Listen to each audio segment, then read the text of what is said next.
સુરત જીમની આડમાં ચાલતી ગેરપ્રવૃત્તિઓ સામે હવે પોલીસ સખત બની છે। શહેરના જીમ સંચાલકો અને ટ્રેનરોને સુરત એસઓજી પોલીસે કડક ચેતવણી આપી છે।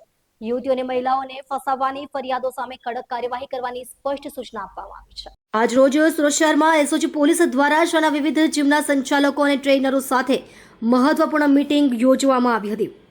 મીટિંગ દરમિયાન પોલીસે સ્પષ્ટ શબ્દોમાં જણાવ્યું હતું કે જીમમાં આવતી યુવતીઓ અને મહિલાઓને કોઈપણ રીતે ફસાવાના અથવા ગેરવર્તનના બનાવો સહન કરવામાં નહીં આવે। પોલીસે ચેતવણી આપી છે કે જો આવી કોઈ ફરિયાદ સામે આવશે તો સંબંધિત જીમ સંચાલક કે ટ્રેનર વિરુદ્ધ કડક કાનૂની કાર્યવાહી કરવામાં આવશે। શહેરમાં જીમની આડમાં ચાલતી ગેરપ્રવૃત્તિઓને રોકવા માટે પોલીસ હવે સક્રિય બની છે।